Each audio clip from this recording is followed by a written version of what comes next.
Hey everyone, remember this little cute guy? Yeah, he might seem all lovable, a little Cupid, but did you know that his mom might have actually been the goddess of darkness? Ooh, this is our first monster we're going to be drawing. Nyx, the goddess of night. So, for our intents and purposes, I've already started with a preconceived sketch or some wireframe. I have brought down the opacity and I've time-lapsed this. It's going to be around 4 times the speed to 2 times the speed. So we're going to kind of zoom through some of the drawing as we talk about this monster. Now, you know, Nyx is a very fascinating figure within Greek mythology. And by say Greek mythology, it could also be Greco-Roman mythology because the Romans kind of stole stuff from the Greeks too. But the main thing is that Nyx isn't just the goddess of night.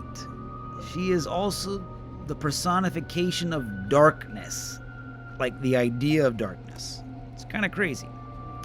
But before we get too much into it, as you can see there, I did create a moon shape with 2 circles. That, you know, it's a simple tool, and you have to click it twice before it plants itself, which gives you the option to kind of tilt it and shape it a little bit. I find that tool sometimes super useful than just freehanding. I love to freehand a lot, but sometimes you just want a certain effect to be just right, and that's where these shapes can be handy, right? But yeah, and we're gonna dive into like why Nyx would be our first monster, so to speak. We're gonna draw for our Monster Mondays. You know, to call her a monster might be a little extreme, but just hear me out, okay? She's not a typical goddess, okay? She's actually part of what they call the protogenoi, okay, if I'm pronouncing that right. But this is, you know, Greek gods. There's hundreds of deities, okay? But the very first deities, you might say, were the first deities in Greek mythology were called these protogenoi, which is basically the primordial or firstborn of the Greek gods, all right? And so Nyx was actually before Zeus, you know, before Hades or Athena or any of that. She was around before there were even Titans, okay? The Titans that were the ones that the Olympians beat up, and, you know, that's how Zeus came to power. No, she was beyond that, right? She is way more ancient, more like a force of nature, literally. In fact, so intimidating that, you know, even Zeus wouldn't mess with her, right? So there was like this, you know, this myth that, you know, once again, this is kind of a marital thing, but, you know, Hera, Zeus's very jealous wife, and jealous for good reason, she had many plots. One of her plots was she plotted against him to have the god of sleep, Hypnos. You kind of get what I'm going here? Hypnotic, right? There's a lot of tie-in here, okay? But Hypnos was supposed to be putting her to sleep. Oh, sorry, not her to sleep. Hera wanted Hypnos to put Zeus to sleep, but Hypnos wasn't really confident he could actually incapacitate old Zeusy, right? Like, and so when Zeus found out what he was trying to do, he chased him. Well, where do you go when you're being chased by the god of thunder and lightning, right? The king of the gods. Well, apparently he ran to the cave of his mother, Nyx. And Zeus was like, whoa, okay. Hey, you ran to mama. That's pretty, you know, wussy move, but hey, I'm not gonna mess with her. I'm just gonna call it good. All right? No harm, no foul. Well, come to find out, you know, she's a very fascinating figure in mythology too, because she didn't necessarily, you know, need a male to have kids. Like, apparently one of her kids was, you know, the daddy was the wind.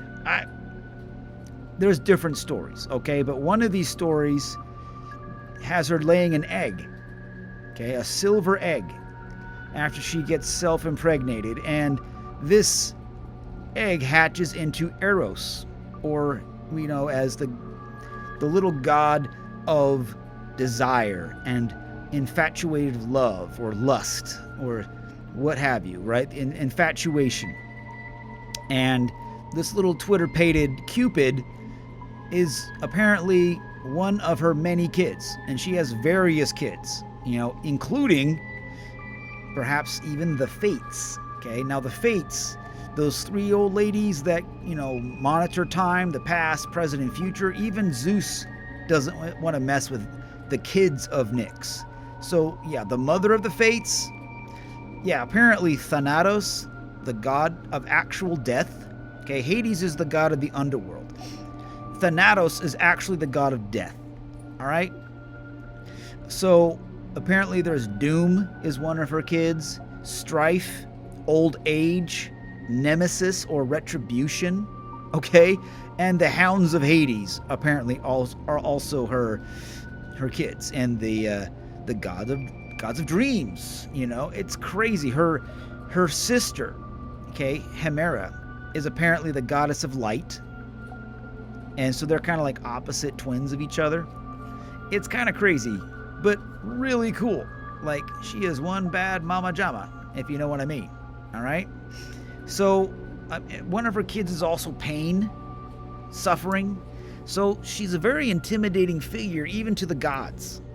Okay, the reigning gods at this point, because Zeus, he's kind of like a third or fourth generation god, and he's kind of an upstart. He kicked his dad around a bit, but at the end of the day, there are certain people that even Zeus, big bad Zeus, won't even mess with, and Nyx is one of them. Okay, so yeah, I mean, maybe that's where Cupid gets his pluck, right? He's like, hey, you know what? I can shoot anybody with these arrows, and you're not gonna mess with me because my mom, she'll get you.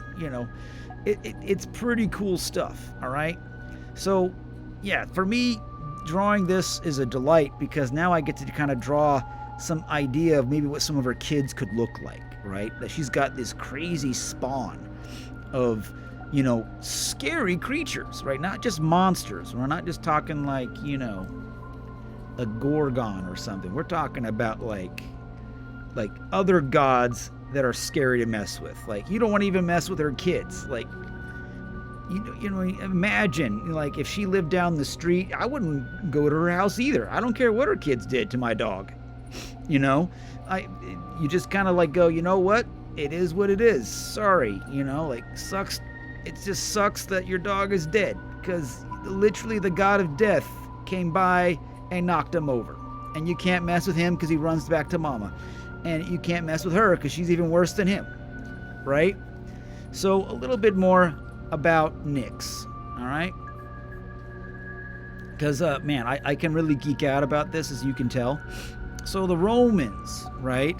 They also worshipped her as a a goddess of darkness, right? That she had like this 2-horse chariot she would ride through the sky, right? Sometimes they would give her a garland or a dark cloth, a moon symbol over her head, right? Some people even suspect that like she had kids with her sibling Erebus, and also apparently maybe with Pluto or Hades. The Greeks had a lot of gods that just got into all kinds of mischief, okay? I'm just going to put it like that. But, there was accounts apparently of Romans that would do ancient cults, sacrificing animals to the goddess of night, like black roosters or black bulls, black sheep. I mean, you get a theme here. But once again, a lot of this stuff can be difficult to peg down, but it's something to think about. Okay, like she was a fearsome type of deity, right? That honestly she was a mover and a shaker. Okay, and yeah, I mean, who wouldn't want this gal to go on your behalf, right? Like, if you could sick this mama jama on somebody, they're done. They're done. right? I don't even want to. I think it's one of those people that it's like she's so scary, you don't even know what she could do, but you know you don't want to find out. That's really what it is. Okay? So, yeah, I mean, she's mentioned as a scary figure, but she's beyond just monsters. She's a force of freaking scary darkness, like the literal idea of darkness, not just of the night, right? So, I mean, how do you do justice to this kind of scary figure, right? Well, I did the best I could, and I had a lot of fun doing it, okay? Just kind of giving a lot of chiaroscuro, which is like extreme shadow and light, and not really worrying too much about, a lot of realism, more like surrealism. I wanted to play a little bit with like proportions of perspective and, kind of like where the real and the unreal kind of merge and blend. That's kind of the idea I had with her hair and but then again, I felt like sometimes I went a little overboard, so you can see me kind of going back and forth with line work, going, this doesn't quite feel good, right? It's got to follow the contours and the vibe, and it's coming together. It's coming together kind of nice, and we're getting ready for the next phase, which is the coloring part. Now, as I was going closer to this coloring phase, I was wondering, how do I, what's going to be a really impactful way? Because I don't want to just make her look like a normal, regular Greek goddess. She's got to have a little oomph, So the coloring has got to be stark. It's got to be iconic, which means, when I think of iconic, less is more, for a lot of things that are iconic. You don't want to get too lost in a lot of excessive detail. So in the coloring part, I decided to keep, working from big chunks and getting small. So first kind of throwing over a main wash.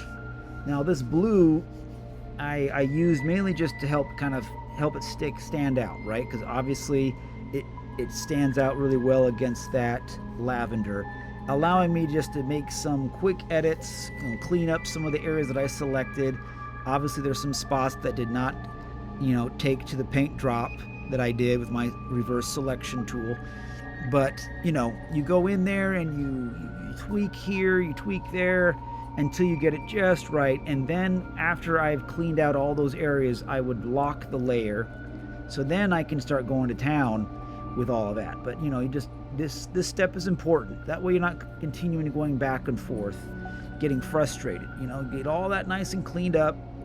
It's worth it. Believe you me.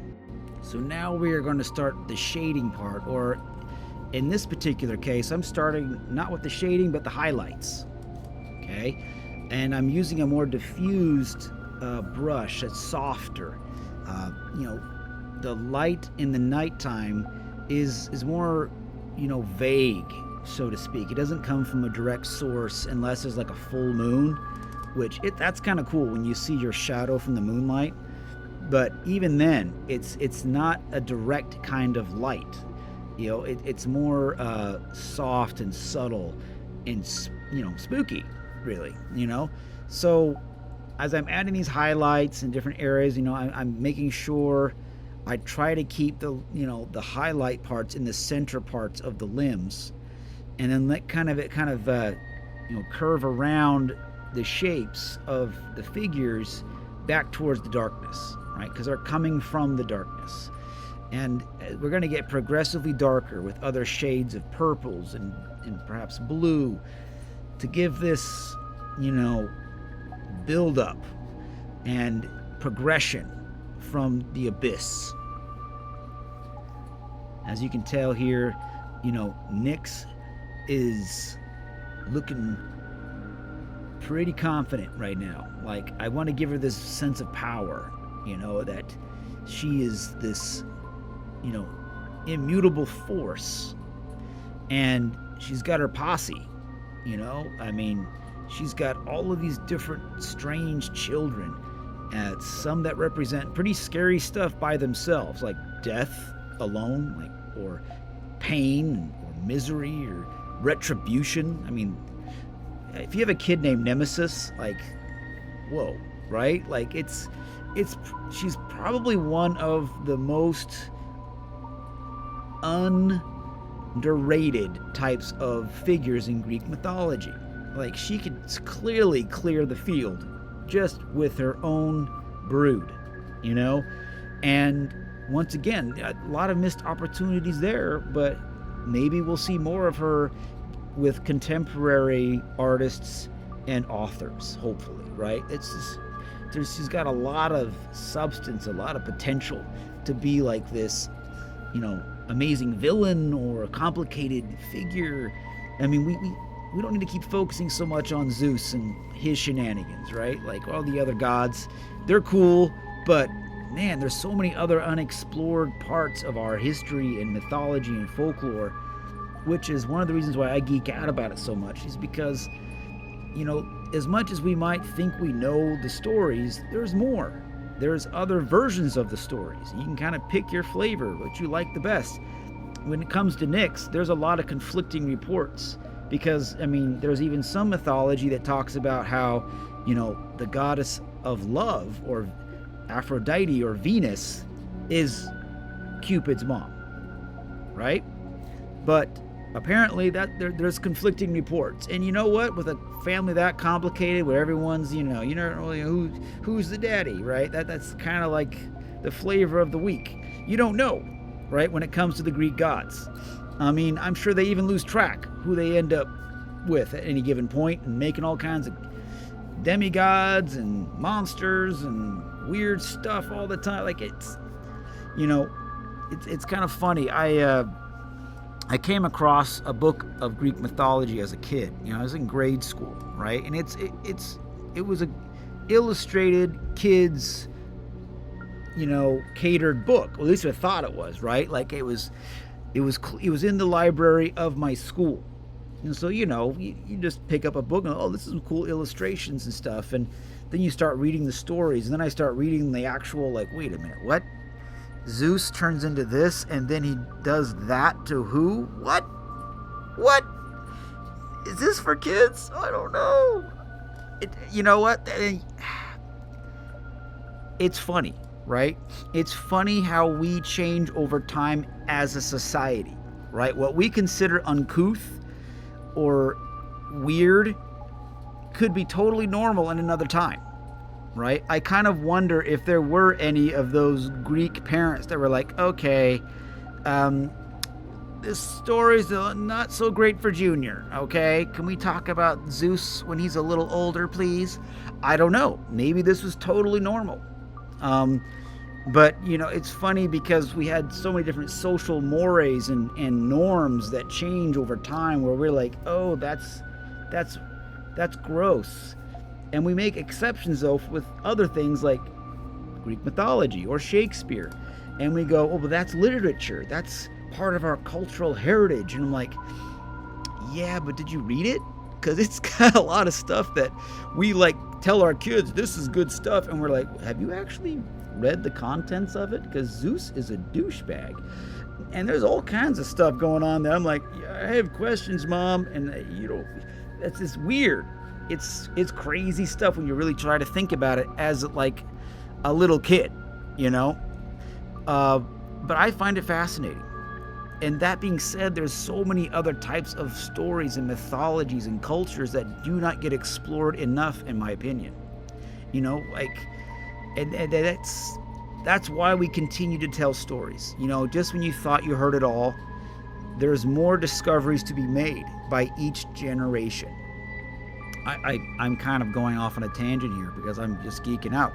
But as you can see here, this is where things can start to pop. I just add a straight, pale, moon-like yellow to the eyes in certain key places, and it's like booms, right? It's like, even little Cupid, he's a little freaky, right? And he's like, I'm gonna shoot this arrow at somebody. It's who's walking at night for him to shoot? You don't want to know. There's a story there. Once again, this is how my brain works. Should it work this way? I don't know, but it does. Now we're adding some stars. I want this idea like she's bringing in the nighttime. She's not just all about darkness. She brings in changes in the day into the night. So there's a little element of magic. there's apparently even rumors, as mythology would have it, that she's even the mother of Hecate. Hecate is a fascinating goddess. Okay, she actually gets a lot of attention these days because witches love her, and she's apparently this like three-headed, triple type of threat goddess, who is the goddess of magic and pathways and of the night. Go figure.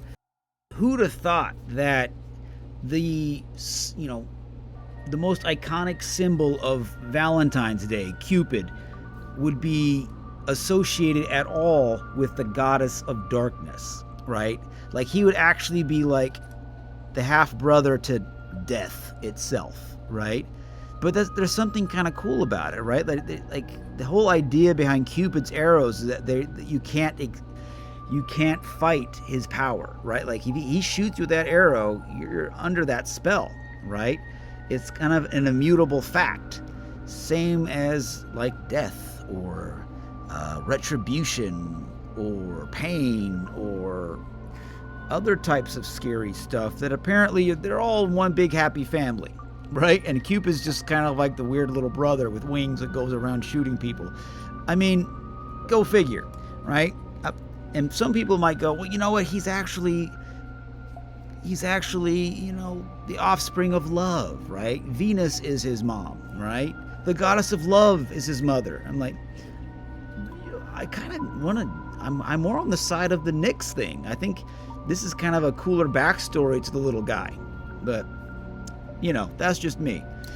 And I feel like the finished piece is looking pretty good. I had a lot of fun doing this. Thank you guys so very much. If you're watching this during February, I hope you had a wonderful Valentine's Day, and that you are taking care of each other, and hopefully, just being good, right? Let's take care of each other. Thanks again, you guys. Please like and subscribe, and let me know what future monsters you'd like to see me draw.